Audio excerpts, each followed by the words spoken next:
Tinamaan ng malaking drone attack ang Moscow at iba pang bahagi ng Russia matapos maglunsad ang Ukraine ng daan-daang long-range drones na tumarget sa mga pasilidad na may kaugnayan sa enerhiya at militar. Ayon sa mga otoridad ng Russia, halos 200 drone ang nabaril palapit sa Moscow habang mahigit 500 drones naman ang naharang sa iba't ibang rehiyon ng bansa sa loob ng isang araw. Umabot sa 17 ang nasugatan sa Moscow region habang isa ang nasawi matapos tamaan ng isang oil depot sa Rostov region sa timog ng bansa. Isa sa mga pinakatinamaang target ang Kapotnia Oil Refinery sa timog silangang bahagi ng Moscow. Makikita sa mga kumalat na video ang makapal na itim na usok na bumalot matapos ang mga pagsabog sa lugar. Tinamaan din ng mga debris ang isang shopping center na naging dahilan ng sunog habang ilang matataas na residential building ang kinakailangang bakantihin bilang pag-iingat. Dahil sa pag-atake, pansamantalang ipinasara ang 4 na pangunahing paliparan sa Moscow at mahigit 500 biyahe ang nakansila o naantala.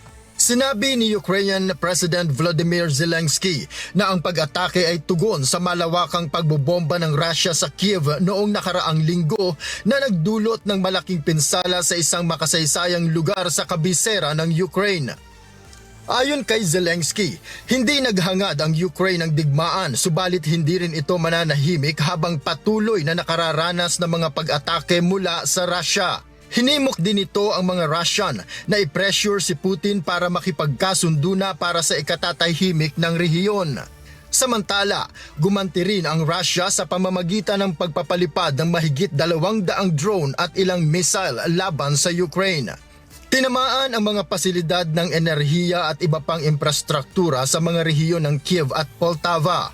Sa katatapos lamang na G7 summit sa France, sinabi ni Zelensky na nagkaisa ang mga world leader na kasama sa pulong na humihina ang posisyon ng Russia sa larangan ng digmaan at dapat nang magkaroon ng kasunduan upang matapos ito.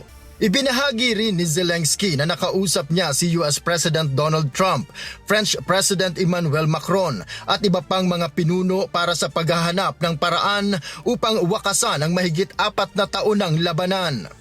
We had a very good conversation with President Putin and a very, very good conversation with President Zelensky. I think they both want to do something. They just don't know how to do it. They want to do it, they just don't know how. Patuloy namang nananawagan ang Washington para sa isang kasunduang makapagpapatigil sa digmaan habang nangako ang mga kaalyado ng Ukraine na ipagpapatuloy ang pagbibigay ng suportang militar at depensa laban sa mga pag-atake ng Russia. Noel Polyarco, humahataw sa balita ngayon.